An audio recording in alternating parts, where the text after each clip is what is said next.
réussir en entrepreneuriat agricole, enfin le guide indispensable. C'est l'histoire de Nicolas Touko, un jeune agricole qui a réussi à 32 ans. C'est aussi un recueil de stratégies éprouvées pour lancer son entreprise agricole. Disponible. Je suis Nicolas Touko, président de la coopérative de développement agricole CDA Nouyon. CDA Nouyon est une coopérative qui intervient essentiellement dans le domaine agricole, dans la production végétale, production animale, la pisciculture. Quand vous prenez la pisciculture au Bénin, la pisciculture au Bénin est organisée en des élevages de deux grandes espèces, c'est-à-dire l'espèce Clarias et l'espèce Tilapia. Et le Tilapia, il y a deux types. Il y a un type de Tilapia qui est plus conseillé à l'élevage par l'État, par les partenaires. C'est le Tilapia monocèsse. C'est un Tilapia où c'est une espèce où on fait l'inversion du cesse. Et l'inversion du cesse se fait avec des hormones données que vous connaissez très bien. Et avec l'utilisation des hormones, vous savez ce que ça peut faire pour l'homme en réalité. Donc, c'est un peu ça l'inversion du cesse. L'autre type de tilapia qui se fait, c'est le tilapia naturel. C'est ça que nous appelons dans notre jargon le tilapia miss, qui se multiplie de lui-même. C'est une espèce qui se multiplie d'elle-même, et si vous le mettez dans votre étang, et ça s'élève souvent dans un milieu naturel, pas dans des milieux artificiels. Si vous allez les mettre dans des bassins, dans des bacs au sol, je ne pense pas que vous aurez un bon rendement. Mais si c'est dans un milieu naturel comme ce milieu, c'est-à-dire une zone humide ou un bas-fond où vous allez faire les étangs à titre au terme naturel, comme ça se voit ici, c'est comme ça que vous pouvez élever cette espèce de tilapia. Et quand vous les mettez dans les étangs, les poissons se multiplient d'eux-mêmes et vous allez les nourrir. On peut les nourrir de façon, c'est des poissons qui prennent de la biomasse. Et si vous devez agir sur le rendement, il faut leur apporter d'autres aliments, en fait, d'autres aliments artificiels que nous fabriquons ou bien des aliments importés et que vous les mettez dans l'eau avec eux-mêmes. Ils consomment la biomasse et les deux multipliés, ils vous donnent un rendement. Donc, ce qui est un peu selon les pratiques qui est un peu compliqué dans l'élevage de cette espèce. Si déjà à partir des alevins, vous les adoptez à consommer les aliments importés, il faut savoir que la quantité d'aliments augmente avec la taille. Et comme la quantité d'aliments augmente avec la taille, vous ne devez pas stopper. Si vous stoppez pendant une semaine, 2 semaines, jusqu'à 1 mois, vous savez, le rendement va chuter. Parce que une fois que l'alimentation s'est arrêtée pendant 1 mois au maximum, je dis bien au maximum 1 mois, quand vous apportez encore des aliments, ça ne va pas répondre. Nous-mêmes, il nous a fallu beaucoup de temps, plusieurs années pour pouvoir maîtriser ce paramètre. Et la plupart des pisciculteurs que nous avons au Bénin, la plupart de ceux-là qui font la pisciculture, on attend toujours un projet programme qui vient, qui nous demande d'aller, et quand ils vont, on leur donne des aliments gratuits, on leur donne des espèces qui ne sont pas conformes à nos réalités, et avec le temps, ils n'ont pas de bon marché d'écoulement, et avec le temps, ils perdent l'investissement, ils perdent tout. Comme eux, ils n'ont rien investi, et ça ne peut rien leur dire. Donc, au finish, ils abandonnent l'activité. Cette espèce est l'une des espèces, c'est-à-dire l'espèce Miss, est l'une des espèces qui devrait être encouragée à l'élevage, à la pisciculture au Bénin.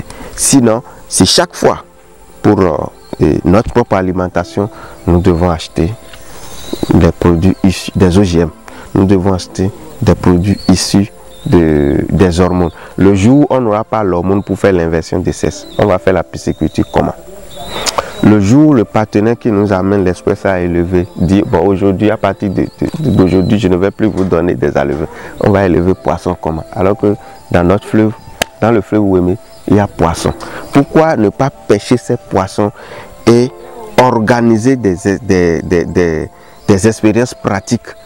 Puisque ces poissons, ils ont une condition de vie dans le fleuve. Pourquoi ne pas les adapter, ne pas les mettre dans des conditions aussi semi-naturelles en fait, pour les adapter à l'élevage, et aussi on va commencer par faire leur propre élevage aussi. Pourquoi ne pas le faire? On peut le faire et on devrait le faire, on doit le faire impérativement. Et ceux qui se donnent à l'élevage des espèces émises seraient normalement, ce seraient ces personnes que l'État devrait suivre de près pour les permettre maintenant de noter toutes les expériences et maintenant les vulgariser après. Mais si on voit que c'est un danger, c'est un danger, l'élevage des espèces qui se multiplient d'elles-mêmes, je crois que nous comprenons les choses à l'envers.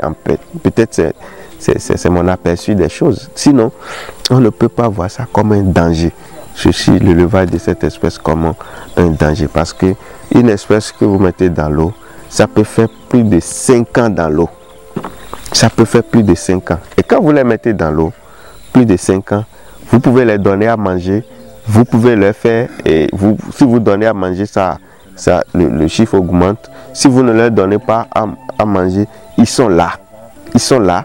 Et à des moments donnés, vous pouvez venir pêcher plutôt les grands, c'est-à-dire les plus gros. Vous enlevez les plus gros et vous laissez les petits qui peuvent encore consommer la biomasse. Je vous conseille les tilapia mixtes que l'autre espèce de tilapia, parce que c'est une espèce de tilapia qui ne garantit aucune santé pour l'homme. Je dis et je le répète, qui ne garantit pas de santé pour l'homme. C'est vrai que c'est ça on nous amène. C'est vrai que nous sommes déjà confrontés à cette situation où nous ne pouvons que consommer des OGM. Mais on peut toutefois corriger, d'autant plus que nous avons déjà, et l'État peut déjà encourager les gens à élever ne serait-ce que l'espèce pêchée dans le fleuve Ouémé. Et il y a encore d'autres espèces qu'on peut toutefois prendre. Les ingénieurs aquacoles peuvent déjà commencer par réfléchir dans ce sens. Et on va prendre d'autres espèces sur lesquelles on va encore travailler et on va commencer par les élever. Puisque en Afrique, on ne peut pas faire une production monogémination. Il faut aller à des productions et à multiples géminations. Sinon, à plusieurs géminations, sinon on ne peut pas s'en sortir, parce que nous avons beaucoup de familles et nous avons beaucoup d'amis, nous avons beaucoup de frères et nous avons tout le monde que nous devons nourrir. Avec une culture monogémination, je crois que ça ne pourra pas marcher. Et ceux qui viennent pour nous financer, nous subventionner, nous encourager à élever leur espèce, on ne travaille que pour eux. Si nous voulons travailler pour nous-mêmes, allons dans le fleuve Ouémé, cherchons des poissons, cherchons des espèces de poissons, travaillons sur ces espèces et commençons par les élever. C'est ça qui va nous donner une grande porte de sortie. C'est ça qui va nous permettre, à nous éleveurs, à nous Africains, à nous Béninois, d'être indépendants sur le plan alimentaire.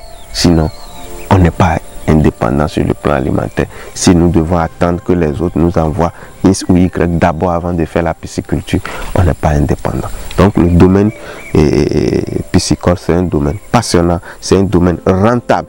C'est un domaine rentable si vous respectez les conditions d'élevage. Mais si vous ne respectez pas les conditions d'élevage, ça ne peut pas donner. Ça ne donne pas. Parce que l'espèce de poisson que vous avez mis dans l'eau, c'est comme quelqu'un que vous mettez en prison. Si vous incarcérez quelqu'un, mais vous devez lui apporter à manger. Si vous ne lui donnez pas à manger, comment la personne sera comment? Donc, l'espèce que nous prenons de l'eau, du fleuve, et que nous mettons dans notre condition semi-naturelle, nous devons lui faire un apport alimentaire obligatoirement. Et cet apport alimentaire nous oblige à respecter les horaires d'alimentation, les conditions qu'il faut respecter pour avoir un bon rendement. Mais si vous ne le faites pas, ça ne peut pas donner dans le temps, parce que la durée de vie de poisson, c'est illimité, je dirais, c'est illimité, parce que il y a des poissons que nous voyons et que si on pouvait analyser et voir leur durée de vie, c'est des poissons qui pouvaient déjà avoir peut-être 40 ans, qui pouvaient déjà avoir 20 ans. Donc tout ça, ça doit nous amener à une bonne réflexion, à réorienter le secteur de la pisciculture. Le secteur de la pisciculture ne doit plus être l'apanage de quelques-uns qui ont entendu parler de la pisciculture, qui sont allés faire la pisciculture au Japon, en Mauritanie, et qui sont revenus au Bénin parce qu'ils ont des documents seulement. On s'érige en pisciculteur, en décideur du domaine aquacole. Et bon, bonne arrivée, bravo les dégâts, et on décourage presque tous les jeunes lycéens et ces jeunes agronomes formés à la théorie qui viennent mais qui veulent s'exercer dans le domaine. On les emballe dans ce domaine avec les notions qui ne sont pas les nôtres, et ces jeunes perdent tout ce qu'ils investissent, et au finish ils se retournent contre l'activité parce qu'ils voient que l'activité n'est pas rentable. Thomas Sankara disait: consommons ce que nous produisons et produisons ce que nous consommons, que c'est la seule manière d'être digne. Si vous voulez être digne, consommez ce que nous produisons. Mais si vous ne voulez pas être digne, je vous laisse consommer ce que vous voulez. Je vous remercie.